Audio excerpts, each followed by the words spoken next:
Hey everybody, welcome back to Gray Sentinel. I'm Will. I'm sitting here today with my actual real life boss, Phil here, so please don't get me fired today. I'd really appreciate that. I like my job. You don't need them for that. And perfect. Thank you, Phil. Sure. And we're just going to be talking a little bit about EDC, primarily in the self-defense aspect, not necessarily firearms, but maybe everything else in between, what you might carry on you or in your car or something like that. So, yeah, we got Phil here today. You want to let him know a little bit about yourself? Like I said, my name is Phil. I'm the training manager here at the Range St. Louis West. I kind of live the EDC world, right? Yeah. People are often amazed, inspired, or not by the stuff that I carry.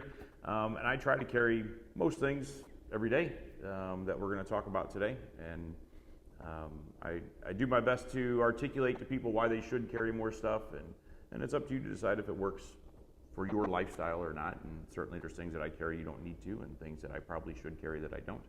But everybody's a little bit different. I think that's what we're going to talk about today, right? Yeah, for certain people, for their EDC won't work for everybody. And the biggest thing is, carrying a firearm, right? So that's going to be what a lot of people are going to recommend, but not everybody feels comfortable carrying a firearm or have the finances to purchase a firearm, or in a certain state, maybe they don't have all the paperwork or everything they need to carry a firearm.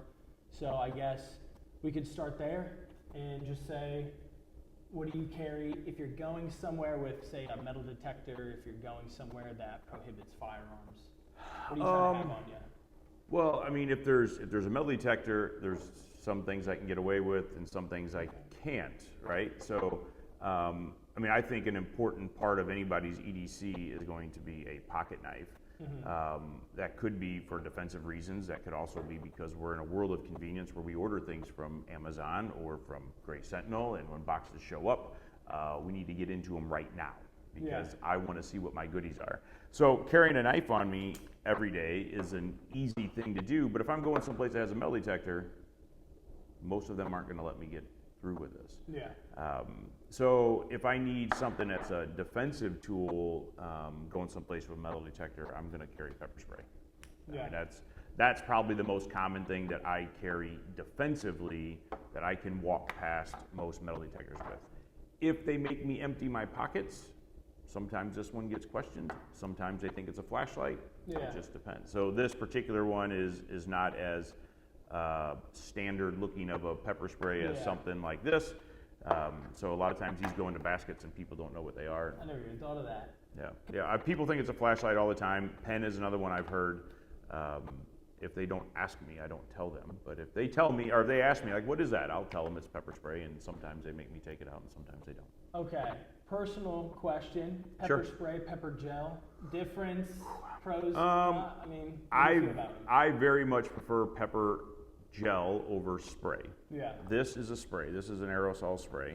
But the form factor of this outweighs the disadvantage that I think that pepper spray has over gel. I was just having a conversation yesterday in a class with a law enforcement officer that we were talking about the differences between gel and spray, and she vastly preferred gel as well. It just sticks better.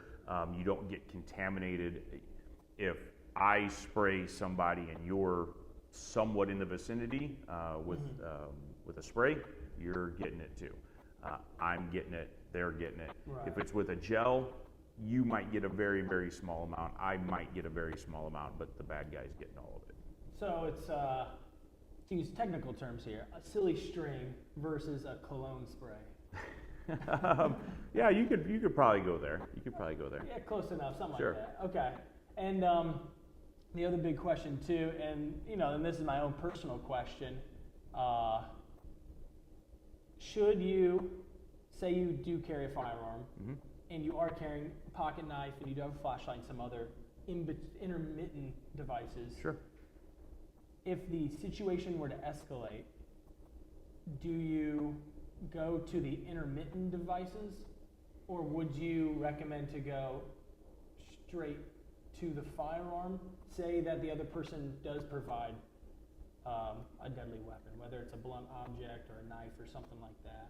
It depends on the situation. If they've already escalated straight to deadly force, then that's where I'm going to. Yeah. I'm not gonna try to meet a deadly force threat with a less lethal threat. Mm-hmm. You know, if somebody draws a gun on me, I'm not gonna try to draw pepper spray on them or hit them with a baton or anything like that. If they go to deadly force, I go to deadly force.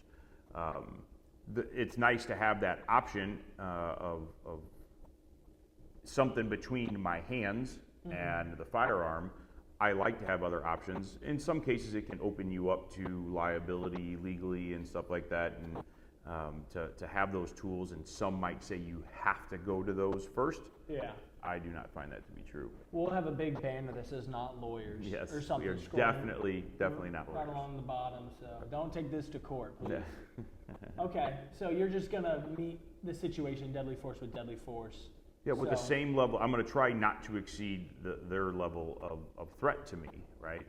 I need to try to act reasonably. Mm-hmm. So if somebody's coming at me with pepper spray and I draw a firearm on them, in my mind that would be unreasonable. And probably in a lot of people's minds that would be unreasonable because I'm the one that's now escalating it to the next step.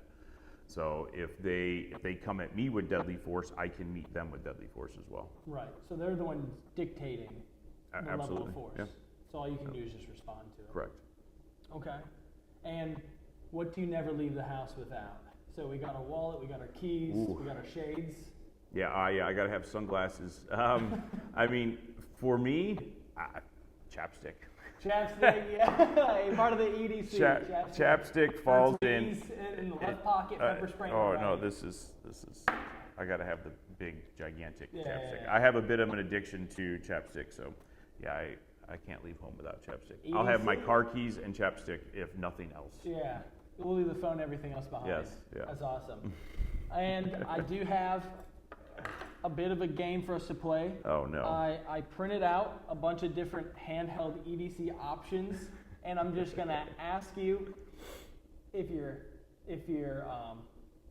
packing it or if you're leaving it. Right. Okay. So I'll show you. Just in broad terms, In no broad terms. specific task that I'm going to Right. accomplish. Would you buy this to have as part of your Okay. EDC? Like, would you buy All right. it? Would you incorporate it? And if this gives you 2 cents to add, feel free. Okay. So the first thing we'll have is and I'll put it up on the screen, are the handheld blade punching, kind of like keys in the knuckles. No, I'm gonna pass on all of those for a couple of reasons. One, they're really not that effective. Two, the reasonable person would think that they are ridiculous and would find them to be unreasonable, in my opinion, anyway. Just like with keys in the hand, that's a joke. That doesn't make you Wolverine. So that's Yeah, nothing. it is not. It's very superficial, very shallow, not a great defensive Okay. tool. Next up, and we even have them here in the store, the Kubotan. Kubotans. And then there's other different variants, some with spikes, some that are more for like packing a punch. Kubotans, things in the... The Kubotan's a bit unique in that it actually has some benefits. I think there's a pretty steep learning curve to them. They were taught pretty heavy in the PPCT world, the pressure point control tactics. There's a place for those. They work really good at putting your keys on and having that in your pocket and it being something that people think is just a key thing, like just some place to hold your keys. If you're skilled with it, it can be an effective tool. It surprised me when I actually took a class on how to use them. A little too complicated for me. I own one. I carried it for a while. I think it's a little too complicated for most people, but if you learn how to use them, they are effective. Gotcha. So a bit of a skill. Yep, gap, bit of a but- skill, and it is something you can get away with because it's most of them anyway. This particular one is plastic. It's made of Delrin. You can carry it places that have metal detector. True. So situation depending, but you don't hate them. Yeah. Okay. Yeah. Next up, a personal favorite of yours, tactical pens. So the ones that they sell them for a little bit extra, whether they're glass breakers. Yeah, what's a tactical pen? Or It's titanium, yada yada. It makes you a ninja or something. Yeah. No, I do think there's value in an all metal pen. So I carry an all metal pen pretty much every day. This one here is just simply made of brass. But I have tactical pens that have, little metal crowns on the end that are DNA collectors, and they're a little bit bigger, so you can get a good grasp on it and use it as a striking tool if you needed to. But it needs to be functional. I like to have a pen as part of my EDC. This is one that fits easy in my pocket. It is all metal. It can be used as a defensive tool if I needed it to, but most of the time, I'm just going to write with it. I do think glass breakers are a good tool to have. If your pen can have a legitimate one, not one that's made of aluminum, but if you have a legitimate glass breaker on a pen, that's a good thing. Okay. Next up, kind of an easy one we already talked about a little bit, pepper spray, Yeah, pepper absolutely. gels. It's supremely effective. I highly recommend it for a lot of people. Minimal training. You should get some training. Do you have to have training? Can you find something online and have a good idea of how to use it? Sure. They are very effective on most people. There's a very small percentage of people that it doesn't have an effect on.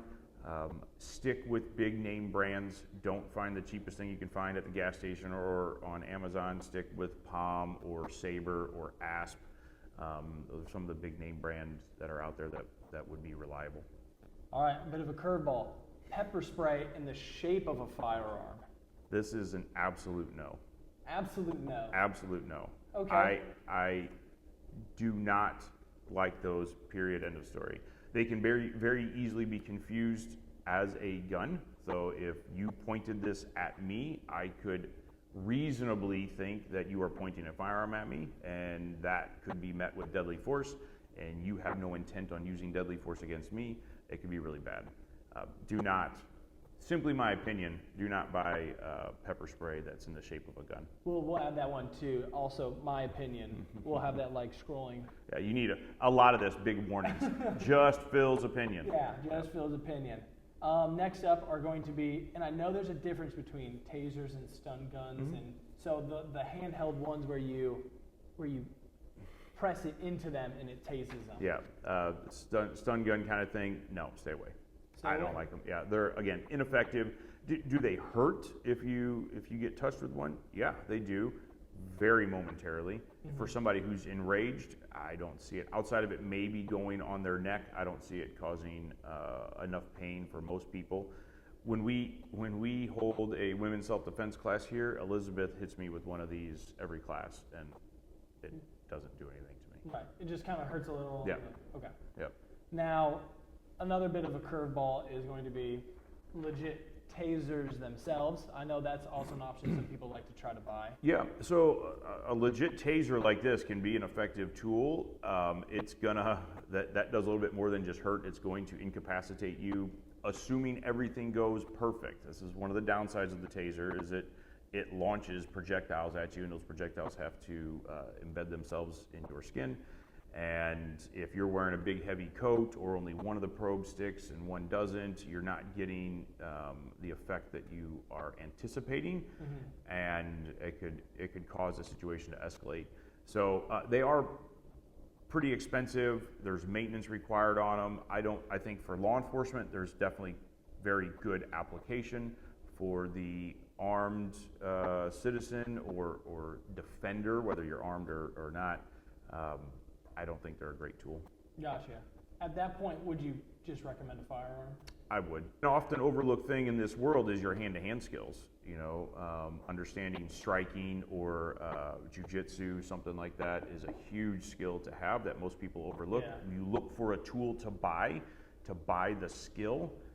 Even if you buy the tool. Yeah, because a lot of people think that, well, if I just buy this, I don't need safe. to, be fit. I don't need to work out. I don't need to train. I don't need to. That applies across the board to include firearms. Yeah. Somebody who buys a firearm to think they're going to make them safe, that's not true. Right. You need to know how to use it. And same with all these tools. You need to know how to use them and be willing to use them. That's another hard thing. True. Another curveball, tasers in the form of brass knuckles or taser canes. I was Googling it for a while. They have tasers in every single fashion you can find. Brass knuckles in general are going to look very off-putting and are quite illegal in a lot of states.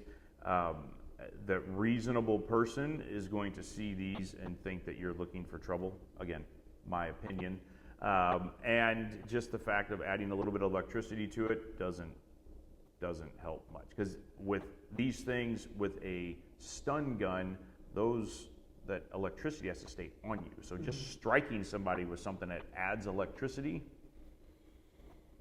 it doesn't do anything. Gotcha. Yeah. So it's not like the movies where they start And shit, you know. Yeah. Okay. They blow up into little poof of smoke. Yeah, smoke coming out the ears.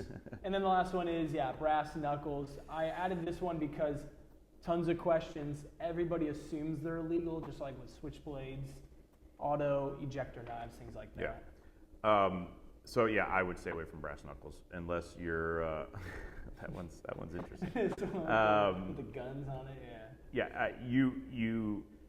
Again, the reasonable person is going to look at you as though you're looking for trouble to carry this. You're looking to get in that fight.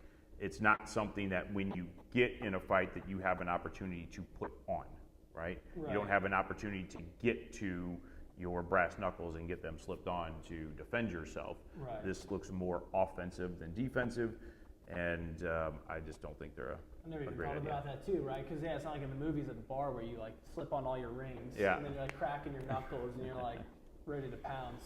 Yeah, and a lot of it, I've said the word reasonable a lot. It's a lot of it comes down to reasonableness, and who knows what reasonable means? I mean, nobody really does until you're being tried and you're trying to figure out if the 12 people sitting across the room from you are going to think that what you did was reasonable or not. Yeah. And I don't think brass knuckles for most people are going to seem reasonable. Right. At that point. Yep. Yeah.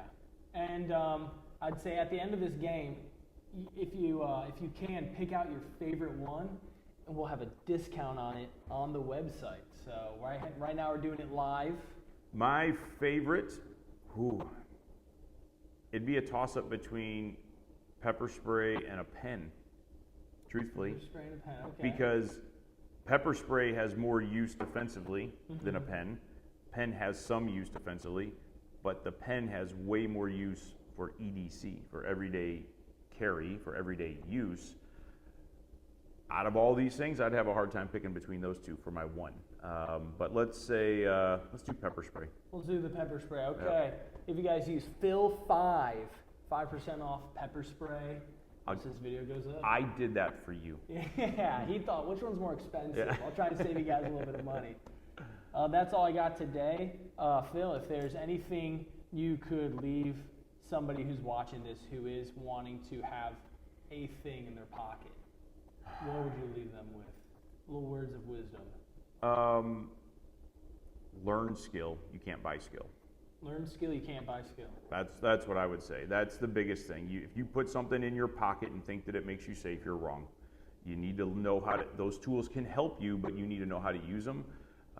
You need to have the confidence in being able to do it. You need to have a plan set in your head. There's all sorts of things that go along with simply buying a tool and putting it in your pocket to be safe. They have no idea how to actually use it. And it maybe sits there for a couple months or a year. Yeah, or years, and they barely even know it's there. So learn a skill. Don't try to buy a skill. Learn skills. Check out graysentinel.com for all your accessory needs, things like that. And be sure to follow us online. Appreciate it, everybody. Thank you.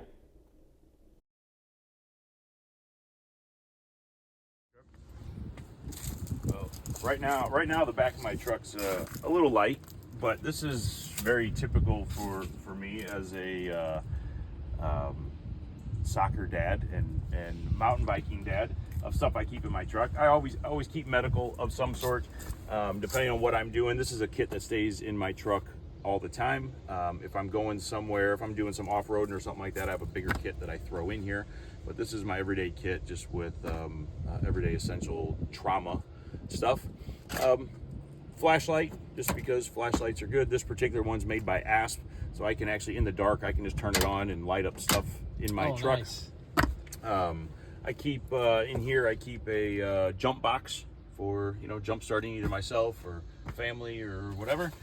Some basic tools stuck over there on that side. In here I keep some other basic tools, and again, I'm a soccer dad, so I keep bleacher seats in my truck. Got to protect the all the tailbone. For sure. Because I get a lot of groceries and such too. I keep a little instant crate in there. That's awesome. That And is then cool. a whole bag of shopping bags for my Aldi trips and so forth. All good True. gun bags too, which are always interesting to run into people with. Basic cords for hanging up stuff in here. Rain jacket, just because you never know. Right. Because that's when your extra- tires go out. Yeah, for Right. sure. Extra Molly bag that I just haven't found a use for yet. And then a windshield ice bag for in the wintertime, just to Nice. cover my windshield And so then on. and then did you get this whole rig set up? Oh yeah, I put all this stuff in Yeah. afterwards, this Molly panel, so I can mount more stuff to the truck. I keep some carabiners and stuff in here as well, just for hanging things and mounting up stuff here and there. I add different things depending on what I'm doing, inflation kits and stuff like that for when I'm going off-road. Right. Just whatever you're out for. Yep, Cool, man. Appreciate it. sure thing.